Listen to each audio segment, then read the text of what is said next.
Saturday night in Atlantic City, Bernard Hopkins will, we think, officially end his brilliant boxing career. Of course, with the weather problems, that wasn't the case. I guess all of the players are now here. They have arrived, so we're going to have a game, and all the Flyers will be here. We are at Invesco Field at Mile High, where the Broncos and Eagles will kick it off on Sunday. And Andy Reid promised earlier this week that he would do more to balance out the offense. Slow starts continue to haunt the Phillies. Last year, they went 10-14 in April, severely handicapping any playoff plans, and it's shaping up to be the same this year. But let's face it, the Red Sox and Phillies aren't natural rivals. This is interleague play. But Boston and Philadelphia do have some common traits. Don't even bother talking to me. I can't hear a word you're saying. All right, Lance, thank you very much. I think you need one of those funny hats. You look really good in it. That I did hear. No thanks. Tonight's preseason game against the Carolina Panthers may be meaningless, but don't say that to Donovan McNabb. It'll be the first time the Eagles quarterback faces live bullets since tearing up that right ACL almost 9 months ago. This game will also be as much about testing McNabb's psyche as testing that knee. And for more on tonight's game, we bring in Phil Andrews, whose psyche is never shaken, regardless of how much we beat him up. And Phil, there's a number of players to watch, but number 5 is really number 1 tonight. The singer Meatloaf said it, and the Phillies have been preaching it. 2 out of 3 ain't bad. In fact, it should be good enough to get them into the postseason. This weekend in Pittsburgh, the Phillies try to win their 4th consecutive series as they open a 3-gamer with the Pirates tonight. Entering this evening's game, the Phillies just 3 out in the National League East behind the Mets and 1 game back of the Padres in the National League wild card race. We're going to do the baseball in a moment, but first, the quarterback looks like he is indeed back. Eagles got today off, and they deserved it after pasting the Panthers 27-10 last night at Lincoln Financial Field, and nobody looked sharper than Donovan McNabb. In his first game action since tearing up his ACL last November, the Birds quarterback looks ready to roll, and he is the focus of our Ransom Cat countdown to kickoff. Countdown to Kickoff is brought to you by Ransom Cat. Earlier in the week, McNabb said it feels like he's never left, and on his first drive, he didn't look like a guy who's been rehabbing for 9 months. He completed his first 3 passes to 3 different receivers. Then on the Birds' second possession, he gets the tight ends involved, finding the rookie Brent Selleck there, and then the pass of the night when McNabb hooks up with Matt Schobel. This one goes in the books as a 58-yard pass and catch. McNabb led the Eagles to 10 points on 4 drives. He played just the first period, completing 6 of the 9 passes he attempted for 138 yards, a quarterback rating of 109.7. Eagles pick up their first win of the preseason, 27-10, and Mac is back. That was good news. Now the not-so-good news. Sean Andrews hobbled around the Eagles' locker room in a boot Wednesday. The All-Pro guard described his doctor's diagnosis, or rather prognosis, of his sprained ankle as a tearjerker. Thursday, though, Andy Reid denied the injury is serious, saying he thinks Andrews should be ready for the regular season opener. For many 17-year-olds, the summer after their senior year is a time to get ready for college. But for Billy Rowell, this summer will be all about business. It looks right now that everything's going to work out fine. I'm going to have a good situation. Rowell is a star shortstop at Bishop Eustace Prep in Cherry Hill, and according to a number of publications, will likely be a top 10 pick in next month's draft. We always joke as coaches that a lot of times you'll get that 5'2" kid who has that great passion and he wants to work hard, and then you've got some great talented athletes that don't always put out the effort. And we always said, gosh, if you can combine the 2, you probably get a first rounder. And God blessed us with one. 1, 2, 3. For the record, no South Jersey player has ever been a first-round draft pick.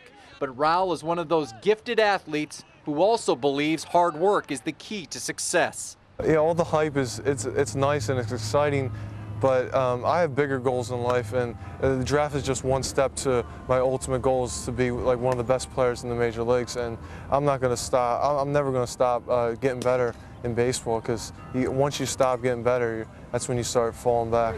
Now batting, number 11, Billy Rowell. While there have been many great moments in Billy's high school career, there is one legendary shot that happened right here last April in a tournament when he made contact with the pitch. It easily cleared the fence in right center field, then cleared this median on Route 70 before skipping off this parking lot and breaking the window of this furniture store. We were then promptly given a bill for, which the Rows were kind enough to offer to pay for. But that was That was about a 500-foot shot. It was a high pitch, a little bit in, it was like middle in, and I just basically just drove it real nice, stayed through it, and yeah, I hit the window across the street, and it was a good shot. With his talent and motivation, it's a good bet Billy Rowell will be hitting a lot more tape measure shots in his professional career. Adventure has been a common theme in Werner Berger's life. But in 1989, answering the simple question of what he wanted to do before he died led to some of his greatest adventures. What popped into my mind, and I have no idea where it came from, is climb Kilimanjaro, climb the Matterhorn because of its beauty and such a well-known mountain, and see Everest Base Camp. Went home, told my family about it. They chuckled and laughed, and we thought that was fun, and then promptly forgot about it. But several years later, one of Berger's sons reminded him of that life list and prodded him to pursue it. We went, spent 3 weeks in Nepal, had a wonderful time, fell in love with the mountains, learned all about spirituality for the first time in an experiential way in my life, and just was driven to go back into that environment. Berger, who will soon move to Yardley, Pennsylvania to be with his fiancée, Heshi Siegel, has returned to the mountains often. By this spring, he'd stood on the top of the highest summits on 6 continents. The only one missing from his resume was Asia and Mount Everest. At just over 29,000 feet, it's the highest point on Earth, and the extreme altitude is what makes it formidable. Oxygen levels at base camp are just 50% of that at sea level. At the summit, that number shrinks to just 33%. The body is constantly starved for air, making any activity difficult. One needs time to acclimate, and climbing Everest is a 2-month process. But nobody, regardless of their fitness, is guaranteed success. And at 69 years old, Berger's odds were even longer than most. In fact, his climb nearly ended before it began. Fighting fatigue, he struggled out of base camp for Camp 1, and only his pride kept him from giving up so early. I was not going to let myself down. As the oldest fellow on this climb, I was not going to be the one to quit on day 1. That was a foregone conclusion. Even if it took me 10 hours longer to get to Camp 1, I was going to get there. But after that rough first day, Berger's acclimatization improved, and he got stronger as the days and weeks passed. He and his team made steady progress up the mountain, avoiding the obvious dangers. The only safety that we have really, in the steepest section, there are fixed ropes that we're actually clipped into. So there is at least a level of protection there. But while Berger and his team were chasing triumph, they also witnessed tragedy. 7 lives were lost on Everest this spring, each of them profoundly affecting everyone on the mountain. There's a huge sense of loss, a huge sense of sadness. Just thinking of a young person going to fulfill a life's dream and having memories for the rest of their life and coming down and having none. Through it all, Berger's team continued to climb higher, and on day 50 made their final push to the summit.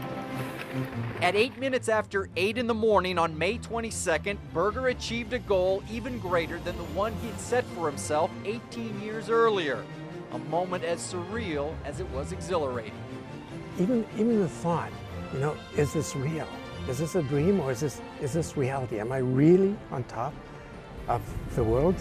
You know, there's a sense of unreality, and then looking down at the rest of the Himalaya and seeing these huge mountains when you're at base. They look huge, and now seeing them below, definitely a thrill.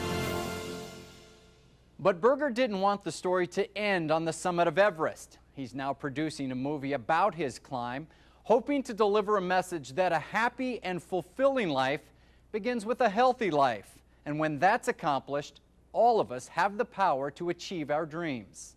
Ultimately, we want the movie goer or the viewer to be entertained, first of all, and secondly, be educated about what can they do to improve their health and ultimately the quality of their life.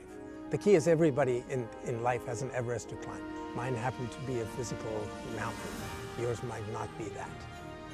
And if you can envision, it could be anything, absolutely. And just as you said, if you have the vision of accomplishing something that's a stretch, that you really want, it puts juice into your life. Werner Berger is living proof that perceived barriers are just that, and lofty goals can be achieved, even if those goals are 29,000 feet high. Lance Crawford, Comcast Sportsnet.